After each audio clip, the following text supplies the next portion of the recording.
Entrevista Matutina. Amigos, bienvenidos a Entrevista Matutina por Venevisión. Aquí estamos como todos los días comenzando la jornada con los puntos de vista de los protagonistas de la vida nacional. Hoy nos acompaña en el estudio Jesús Castillo, politólogo y director de Polianalítica. Bienvenido, gracias por acompañarnos. Gracias, Gregorio, a ti por la gentil invitación y aquí estamos para hablar un poco de lo que nos ocupa. ¿Está Polianalítica de gira por el país? Sí, nosotros hemos tenido la oportunidad durante todo el año post-elecciones de noviembre de 2021. Ya habíamos hecho algún trabajo antes de las elecciones para ver un poco la motivación al voto.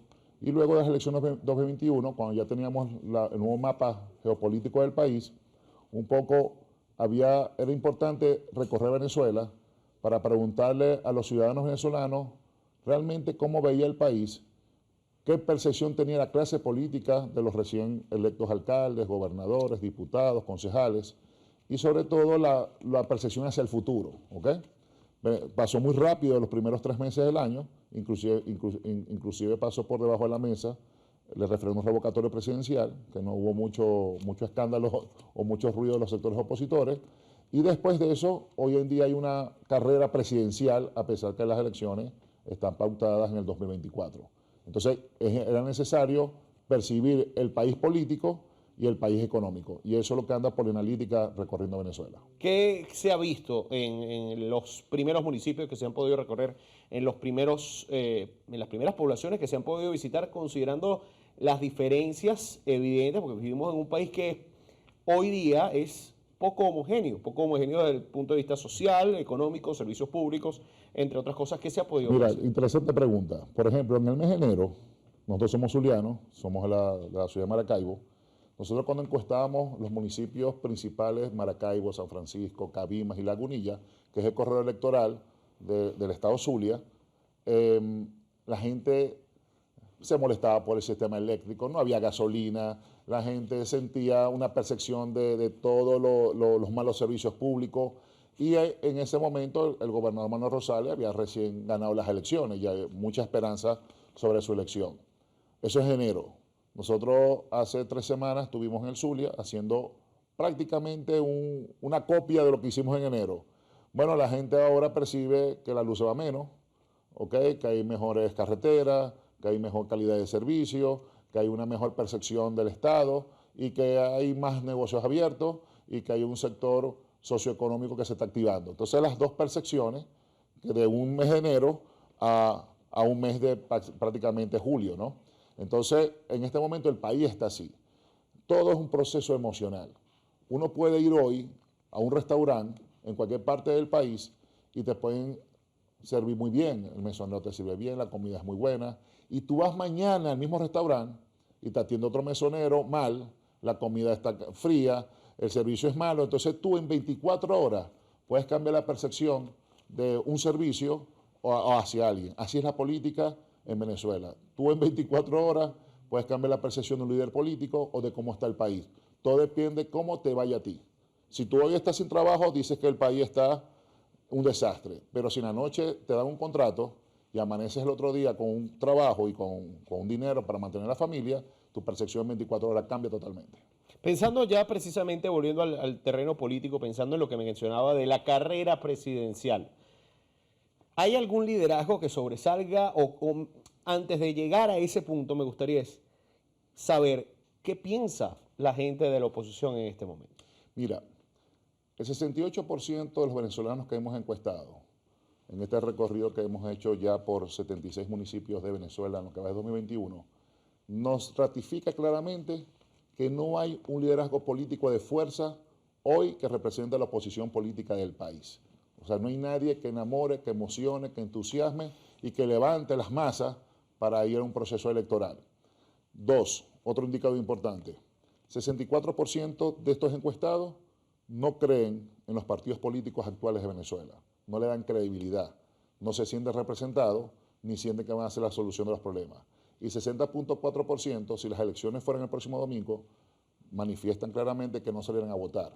Quiere decir que han perdido la fe y la credibilidad al voto.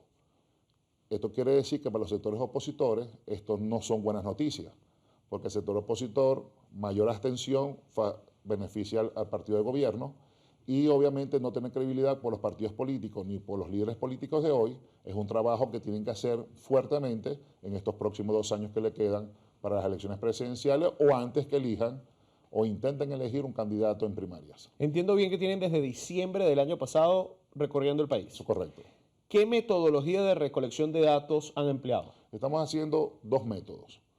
En ciudades estamos haciendo un método cuantitativo, que es formulamos un instrumento de investigación y vamos a casas de familia a poder hacer el vaciado de información de la percepción política y económica que queremos nosotros percibir en la investigación.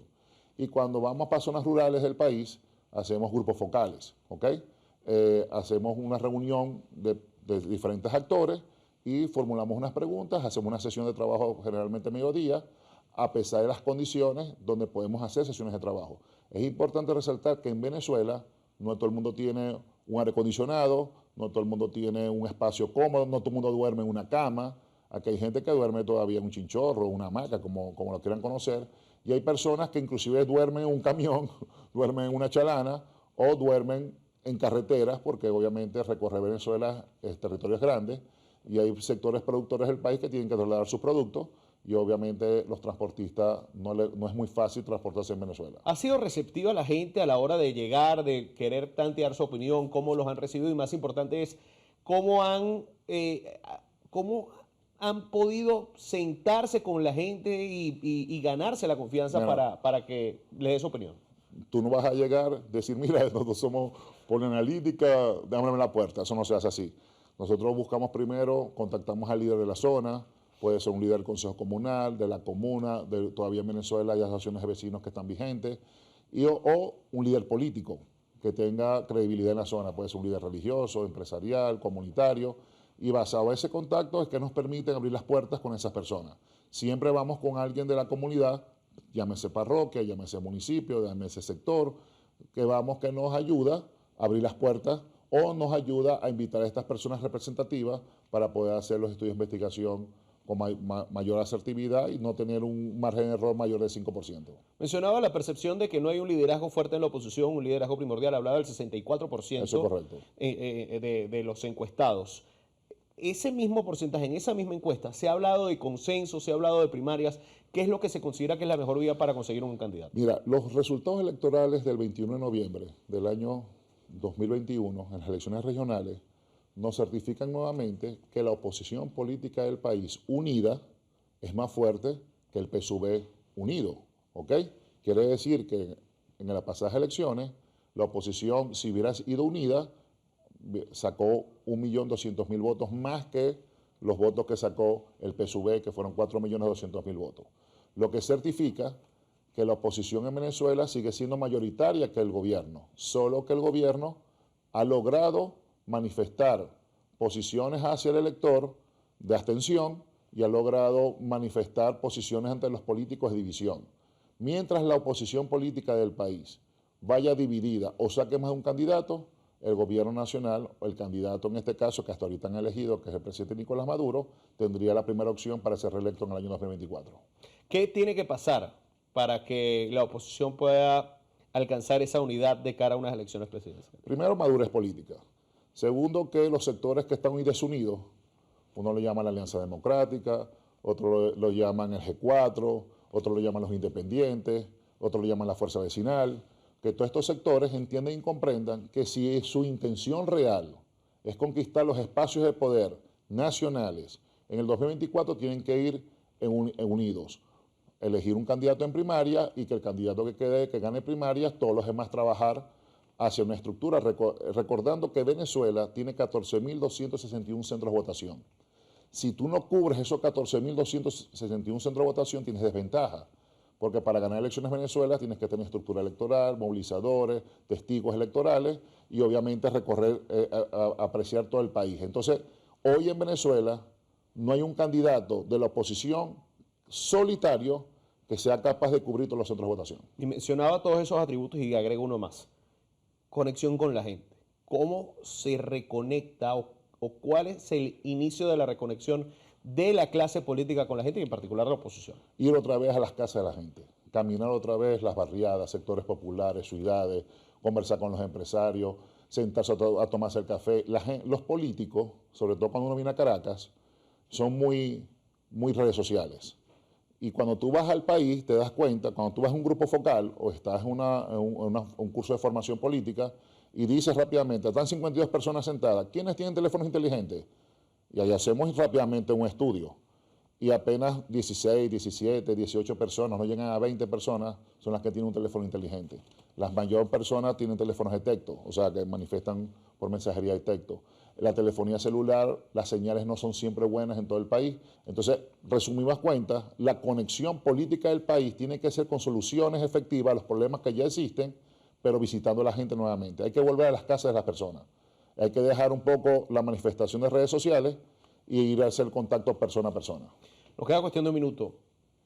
Las relaciones internacionales. Hemos visto toda la dinámica que se está dando en América Latina, Colombia a la izquierda, Chile a la izquierda. ¿Qué va a pasar con el panorama diplomático de Venezuela en el resto del 2022 y el 2023? Es evidente que el presidente Nicolás Maduro está ganando reconocimiento y legitimidad internacional. El crecimiento de la izquierda latinoamericana apoyaría y mejoraría las relaciones de Venezuela con el resto de América Latina, Centroamérica e inclusive el Caribe, y eso por supuesto fortalece al presidente Nicolás Maduro para las elecciones 2024.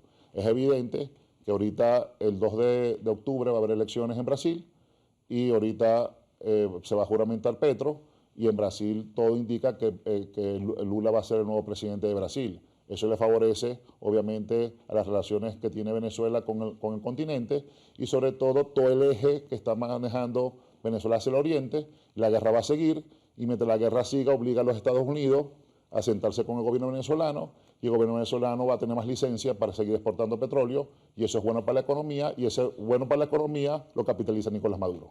Gracias por acompañarnos hoy. A ti, un placer. Estuvo con nosotros Jesús Castillo, politólogo y director de Polianalítica en entrevista matutina por Venevisión. Amigos, gracias por acompañarnos. Continúen con más de nuestras mañanas informativas. Ya viene Noticiero Venevisión en vivo. Fuerte abrazo.